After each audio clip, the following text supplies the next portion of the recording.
तमाम पत्रकारों का जवाब देते हुए भिक्खु ज्ञान ज्योति महाथेरो ने डॉक्टर बी आर अम्बेडकर चैत्य भूमि से एक बहुत बड़ा आह्वान किया है और सबका जवाब अपनी भाषा में दिया हुआ है। तो आइए इस वीडियो को बहुत ध्यान से सुने ताकि आपका भी लाभ हो और समाज का भी। तो हमें भरोसा नहीं, क्योंकि अभी ये देखो मराठा आरक्षण आरक्षण करके बम्बई में छा गए लोग आगे। उनको क्या पता कि केवल आरक्षण के अनुसार यह सारा भीम का जो इतना सारा फैसला करने वाला लोग इतने विकास हुआ।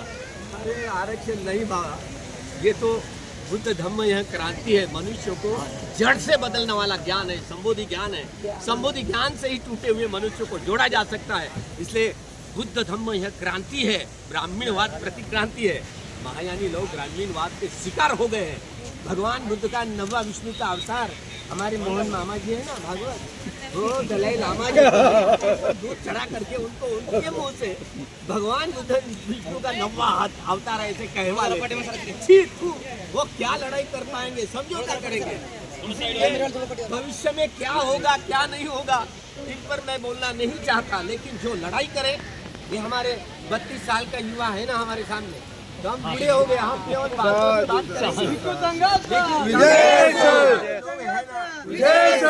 युवा लोग जैसे जैसे सामने आएंगे तो नक्शा तकदीर बदल जाएगा, है ना। हमारी तकदीर हमारे हाथ में है, कोई भगवान बुद्ध के भी हाथ में नहीं है। भगवान बुद्ध मैं मार्गदाता हूँ, मुक्तिदाता नहीं हूँ, ऐसे बार बार क्यों कहते हैं। इस पद से मैं चला, आप भी इस पद पर से चलोगे, मुक्त हो जाओगे। तो ये श्रमण संस्कृति और ब्राह्मण संस्कृति से जुड़ी हुई ये बात है महाविहार मुक्ति का। ये सारे मराठे लोग, मनोज जरांगे जी इधर ध्यान दो, इधर चैत्य भूमि पर आओ और बोलो कि हम मराठा लोग बुद्धिस्ट थे जो 25 दिसंबर 1954 को पुणे में जो देव रोड में भगवान बुद्ध की मूर्ति की प्रतिष्ठापना करने के समय में बाबा साहब ने बात कही थी 2000 लेनियां इस देश में, इसे 1900 लेनियां अकेले महाराष्ट्र में। इसका मतलब है कि 100% महाराष्ट्र बुद्धिस्ट था। कुंभी, तेली, माली, मराठा सारे यहाँ सारे लोग जो अछूत थे, जो धर्मांतरित कोई मुस्लिम हो या क्रिश्चियन, ये एक समय के नागवंशीय लोग थे। 1250 साल नागवंशीय राजाओं ने यहाँ पर राज किया। सब अरे ये मराठे भी बुद्धिस्ट थे, ऐसी बात बोलो और घोषणा करो। मनोज जरांगे जी कल अगर आज घोषणा करेंगे ना तो सरकार को डिसेंट्री लग जाएगी, खून की डिसेंट्री लग जाएगी। ये चोरों की सरकार, हमारे ऑटो की चोरी करके मूलभूत अधिकारों का हनन करके यह सत्ता पर आई है। इलीगली सरकार है। यह सरकार को चैलेंज करने के लिए सरकार ने राजीनामा देना चाहिए। महाबोधि विहार हम मुक्त करने के लिए नाकामयाब है ऐसे बोल करके राजीनामा देवे, हम देखेंगे अगला क्या होता है। लेकिन बात इतनी सी होने वाली नहीं है। हम सबको संसद पर जाना पड़ेगा। रास्ते का बड़ा तीव्र आंदोलन, संसद को घेराव करना पड़ेगा। उपासक उपासिकाओं महाबोधि बुद्ध गया तो संसद को घेराव करना पड़ेगा। लेकिन भंते जी आकाश लामा जी कहते हैं कि शांति से हम क्रांति लाएंगे। अरे शांति वो बुद्ध का क्या है कि शांति है, क्रांति है। क्रांति यानी ऐसी चीज नहीं है। क्रांति की परिभाषा बाबा साहब को समझी। कार्ल मार्क्स ने ये मनुष्यों को भौतिक प्राणी समझ करके जो गलती की ना, बाबा साहब ने ये राजनैतिक, सामाजिक, सांस्कृतिक एवं आर्थिक समग्र परिवर्तन यानी क्रांति कही जाती है। ये बात बड़ी अधूरी है। बाबा साहब ने पूर्णता किया। अरे बुद्ध धम्म यह क्रांति है, ब्राह्मणवाद प्रतिक्रांति है। यह शब्द बाबा साहब के चित्त में ही प्रस्तुत हुए। ये बोधिसत्व का महाकुशल चित्त है। इस बात को बड़े तलस्पर्शी गहराई में जाकर के समझे। इसलिए ये ज्ञान है, ज्ञान की धारा त्रिपिटक से ही बहती चली आई है। जो अपने आप को हिंदू हो, बौद्ध हो, जैन हो, सिख हो, यहूदी हो, ईसाई हो, मुस्लिम हो, ब्राह्मण तो कोई भी, ये ज्ञान की गंगा है ना त्रिपिटक से बहती है। इसलिए त्रिपिटक का ज्ञान ये बुद्ध का ज्ञान है, बोधि का ज्ञान है। बोधि ज्ञान से ही टूटे हुए मनुष्यों को जोड़ा जा सकता है और कोई ज्ञान नहीं है दुनिया में। इसलिए यह बात समझने के लिए बाबा साहब को 35 साल लगे। इसलिए विश्व की दुनिया को, मानवीय समाज को युद्ध की नहीं बुद्ध की जरूरत है। बुद्ध के ही ज्ञान से टूटे हुए मनुष्य को जोड़ा जा सकता है। सारे विश्व की, इसलिए विश्व को अपने अनुयायियों को सारा विश्व बुद्धमय धम्ममय करने का जो सबसे बड़ा कठिन काम दिया है, वही काम करने के लिए ये धम्म यात्रा है। इस बात को बड़ी मेहनत करती गई। इस पवित्र चैत्य भूमि से भंते जी क्या संदेश देना चाहेंगे धम्म ध्वज यात्रा के लिए? यह धम्म ध्वज यात्रा निकली हुई ना, सरकार बिल्कुल बोल नहीं रही है, गूंगी बन गई है। मैं तो मर चुकी हूँ, तो इसकी अभी इसको जलाना है सरकार को। अभी मर चुकी है, वो सुनने लायक नहीं है, मर चुकी है, क्या गूंगी है, बहरी भी नहीं है, अभी क्या मर गई है। इसलिए उनकी शव यात्रा निकालेंगे। उसके बाद में ये धम्म यात्रा चेतावनी है, ये चेता अभी शव यात्रा, सरकार की शव यात्रा निकालेंगे। हमारे मूलभूत अधिकारों का हनन करने के लिए हमारा साला है ना देवेंद्र फडणवीस महाराष्ट्र का, उसने जन सुरक्षा विधेयक, नाम तो जन सुरक्षा विधेयक, आप अगर आंदोलन करोगे तो 2 साल जमानत नहीं मिलेगी, आपको अर्बन नक्सलाइट करके घोषित करके बस दबा दिया जाएगा, अपनी आवाज को, मूलभूत अधिकारों का आवाज दबा दिया जाएगा। इसलिए ऐसे काले कानून का निषेध करते हुए इस काले कानून को देवेंद्र पीछे ले लो, नहीं तो हम धम्म ध्वज यात्रा लेकर के आगे चल करके शव यात्रा लेकर के आएंगे।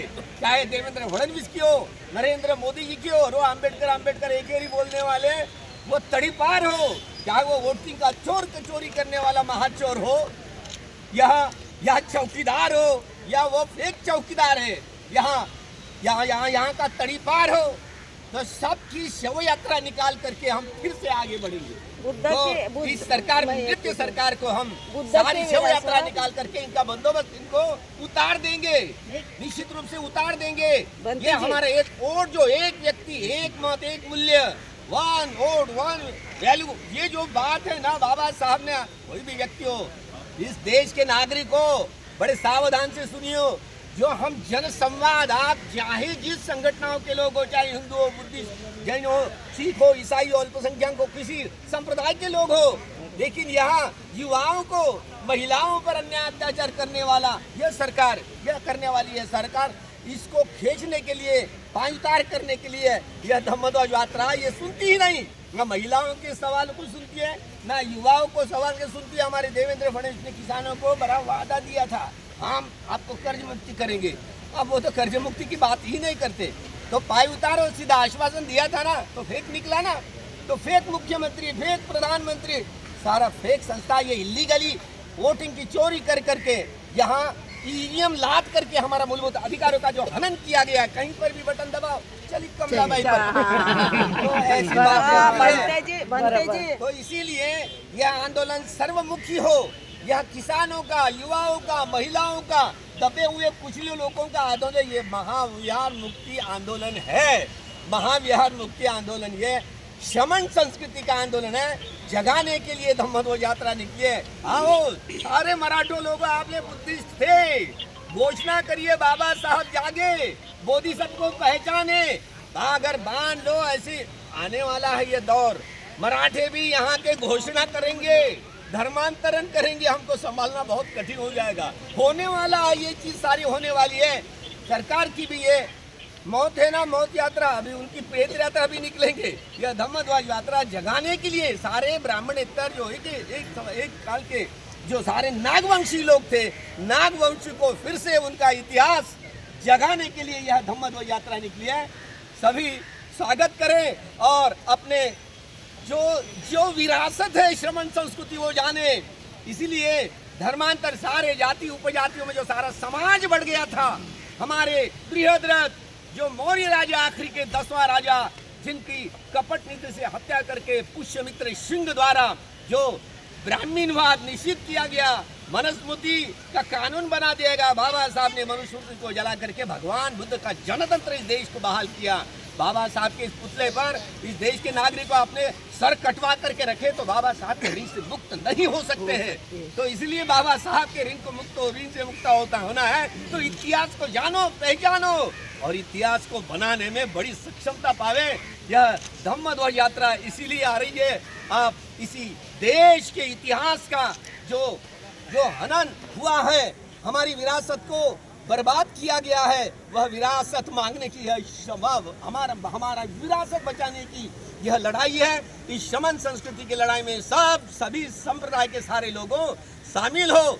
हम स्वागत करते हैं आपका यह जागृति का। जो अग्नि है बिल्कुल बूझना नहीं चाहिए। यह जागृति यात्रा चलेगी, चलती रहेगी। यहाँ चैत्य भूमि से हम इस सरकारों को, जो विकृत सरकार है, जो इलीगल सरकार है, यह ईवीएम सरकार है, ये चोरों की सरकार है, गद्दारों की सरकार है। यहाँ केवल गद्दारों, यह तड़ीपार की और चोर चौकीदार बना है तो सहारा चोरी नहीं तो और क्या करेगा। बंते जी, आखिरी सवाल ये है कि आप बाबा साहब की बात कर रहे हैं, लेकिन लामा समुदाय के द्वारा दुमुहान से बाबा साहब की फोटो हटाई गई, 3 बार हटाई गई। विरोध करने के बाद बाबा साहब की फोटो उन लोगों ने लगाया। अब बाबा साहब की बात करते हैं, वो लोग बाबा साहब की फोटो हटाने वाले हैं, तो दोनों एक मंच पे एक साथ कैसे हो सकते हैं? देखिए, ये इतिहास में सारे गवाह रहेंगे क्या होगा क्या नहीं होगा, क्योंकि समझौता करने वाले लोग अपने आप पीछे पीछे चले जाएंगे, जो लड़ाई करने वाले लोग वो आगे आगे रहेंगे। तो आगे जो आगे लड़ाई करेगा वो आगे रहेगा। डॉक्टर बाबासाहेब आंबेडकरांचा विजय